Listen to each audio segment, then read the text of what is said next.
Mostly multi cellular होते हैं, लेकिन कुछ जो होते हैं इसमें से वो यूनिसेल्युलर होता है, ठीक है। तो यूनिसेल्युलर याद रखना सिर्फ और सिर्फ क्या है आपका फंगाई यूनिसेल्युलर सिर्फ आपका ईस्ट है, rest all are multicellular, okay.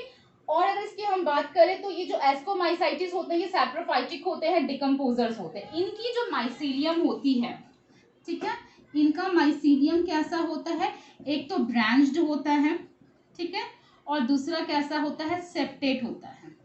हमने उसमें क्या पढ़ा था, एसेप्टेट। इसकी माइसीलियम कैसी हुई, सेप्टेट हुई, मतलब क्रॉस फैशन में प्रेजेंट है। एसेक्सुअल स्पोर्स कैसे होगा, कोरोना प्रोड्यूस्ड होगा, आप कोनिडिया प्रोड्यूस्ड होंगे आपके एक स्पेशल माइसेलियम में, जिसे कि हम बोलते हैं कोनिडियोफोर्स। तो हियर असेक्सुअल स्पोर्स और कोनिडिया, जो एसेक्सुअल स्पोर्स जो प्रोड्यूस्ड होते हैं आपके एस्कोमाइसिटिस में, जो एसेक्सुअल स्पोर्स प्रोड्यूस्ड होते हैं उसे हम बोलते हैं कोनिडिया, ठीक है। बहुत इंपॉर्टेंट टर्म है।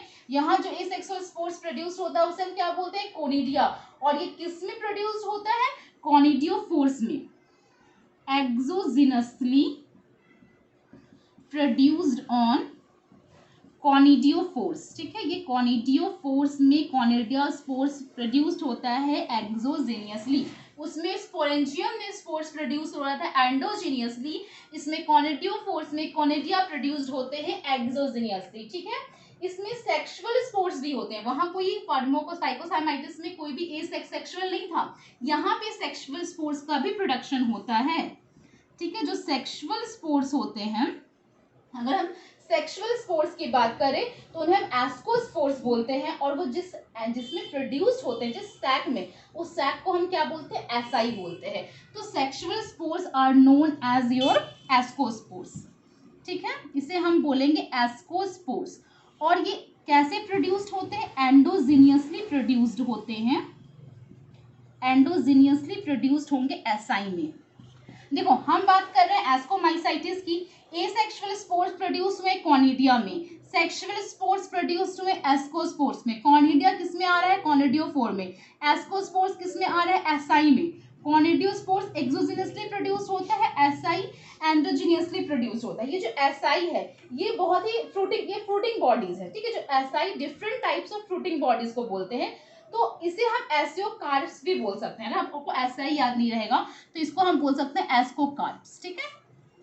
तो एस्कोकार्प्स में ही एस्कोस्पोर्स का प्रोडक्शन होता है एंडोजिनियसली, कॉनिडियोफोर्स में कॉनिडिया का प्रोडक्शन होता है, वो भी एक्सोजिनियसली, ठीक है। अगर हम इसके एग्जाम्पल की बात करें तो आपका दो एग्जाम्पल ध्यान रखना, एक है एस्परजिलस और दूसरा है न्यूरोस्पोरा, ठीक है। सबसे इंपॉर्टेंट क्वेश्चन तो यही बन जाता है कि न्यूरोस्पोरा फंगस जो होता है उसका क्या रोल है, जिसका रोल है कि हम बायोकेमिकल और जेनेटिक वर्क में न्यूरोस्पोरा को यूज करते हैं, ठीक है।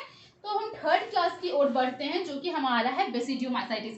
समझ में आया, एस्कोमाइसाइटिस को सैक फंगाई बोलते हैं, माइसेलियम ब्रांच सेप्टेट होती है। एसेक्सुअल की बात करें तो conidia which are produce in conidiophore and exogenously. Sexual spores ascospores होगा, प्रोड्यूस होता है एस्कोकार्प्स में एंडोजिनियसली। एग्जाम्पल्स ध्यान रखना, एस्परजिलस और न्यूरोस्पोरा। न्यूरोस्पोरा को हम इकोनॉमिकली और जेनेटिक वर्क में भी यूज करते हैं। अब इसकी थर्ड पार्ट्स में आ जाओ। इसका जो थर्ड पार्ट है वो है बेसिडियोमाइसाइटिस, ठीक है। जो थर्ड पार्ट है वो है बेसिडियोमाइसाइटिस, ओके। अब देखते हैं बेसिडियोमाइसाइटिस क्या होता है। नून फॉर्म्स इज बाइसिडियोमाइसिटिस, मतलब हम यहाँ पे मशरूम्स वगैरह की बात कर रहे हैं।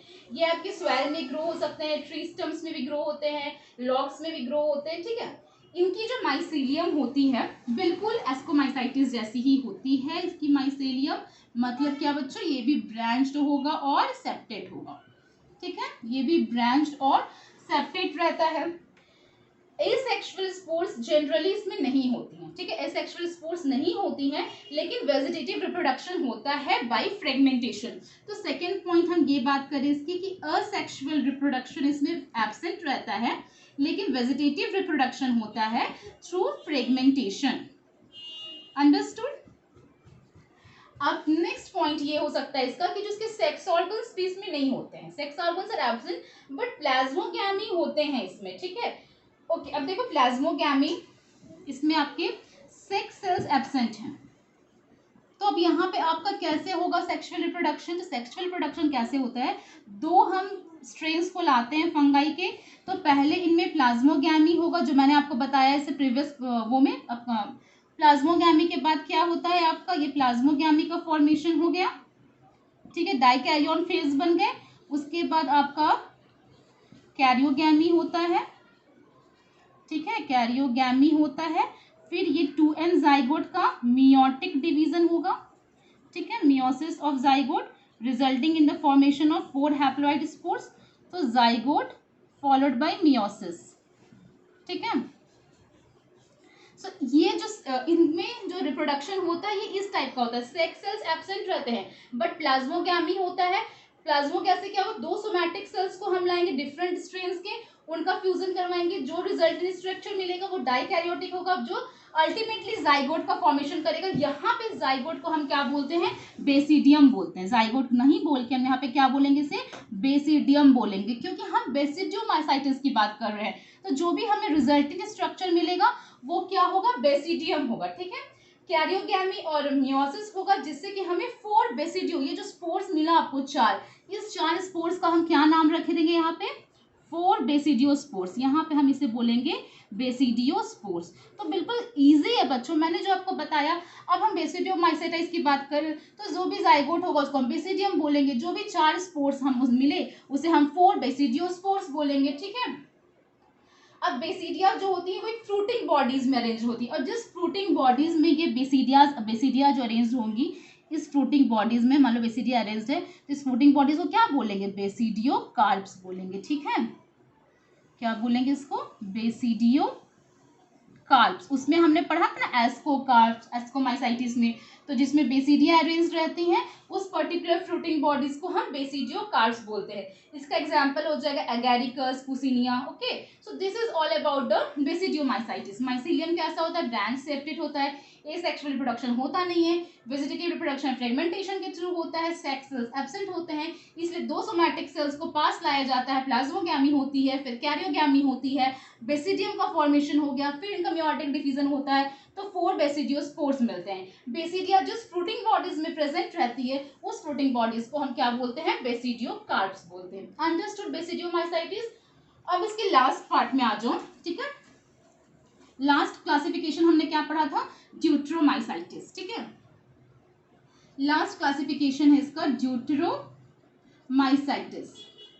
इस ड्यूट्रोमाइसाइटिस को हम इम्परफेक्ट फंगाई भी बोलते हैं। क्या बोलते हैं, इम्परफेक्ट फंगाई। अब सुनो, इसको इम्परफेक्ट फंगाई क्यों बोलते हैं, बिकॉज इसमें रिप्रोडक्शन सिर्फ और सिर्फ असेक्सुअल स्पोर्स के थ्रू ही होता है। इसमें जो रिप्रोडक्शन होगा वो सिर्फ असेक्सुअल होगा, वो भी स्पोर्स के थ्रू ही होता है। That's why they are known as imperfect fungi, because some में इसकी जो रिप्रोडक्शन हो रहे हैं वो सिर्फ असेक्सुअली हो रहे हैं, कोई भी सेक्सुअल रिप्रोडक्शन इसमें नहीं होता है, नहीं आपको कोई भी सेक्स सेल्स ना प्रेजेंट होते हैं, ना कोई सेक्सुअल रिप्रोडक्शन होगा, सिर्फ और सिर्फ एसेक्सुअल होता है, थ्रू स्पोर्स होता है। That's why they are known as imperfect fungi. कुछ मेंबर्स इसके, हाँ, और इसकी जो माइसेलियम होती है, इनकी जो माइसेलियम होता है वो सेप्टेड होता है और ब्रांच्ड होता है। आपने एक चीज देखा, सिर्फ आपका फाइकोमाइसाइटिस ही एसेप्टेड था, बाकी सारे सेप्टेड थे, ठीक है। सम मेंबर्स इसके सैप्रोफाइटिक होते हैं, लेकिन large members of this deuteromycetes are decomposers, ठीक है। इसके कुछ मेंबर्स, सम मेंबर्स जो होते हैं वो सैप्रोफाइट्स होते हैं, लेकिन लार्ज मेंबर्स की अगर हम बात करें तो वो क्या होते हैं स्टूडेंट्स, वो डिकम्पोजर्स होते हैं, ठीक है। Decomposers of, they help in mineral cycling also. अगर बाई चांस सेक्सुअल रिप्रोडक्शन हुआ भी इसमें तो इसकी कैटेगरी में नहीं आएगा, वो या तो एस्कोमाइसाइटिस में चला जाएगा, नहीं तो बेसिडियोमाइसाइटिस में चला जाएगा। एक एग्जांपल याद रखना, ट्राइकोडर्मा और एल्टरनेरिया, ठीक है। बहुत इजी एग्जांपल मैं दे रही हूँ।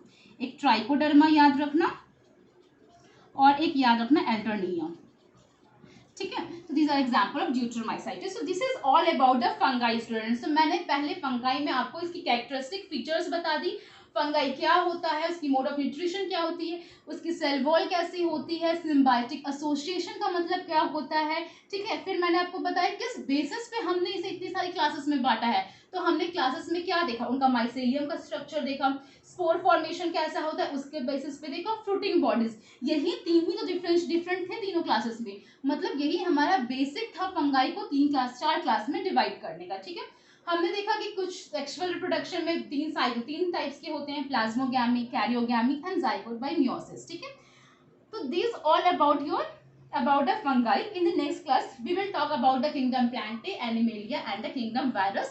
इससे ये आपका चैप्टर नेक्स्ट क्लास में कंप्लीट हो जाएगा। Till here students keep revising and don't confuse. एक टेबल बनाओ, सबका लिखो, और उस तरह से अगर टेबल के फॉर्म में पढ़ोगे तो कभी किसी के बारे में भूलोगे नहीं। एक्चुअली बायोलॉजिकल क्लासिफिकेशन में हर चीज को टेबुलर फॉर्म में पढ़ो तो जल्दी याद होगा। Okay, till here keep revising. Thank you so much.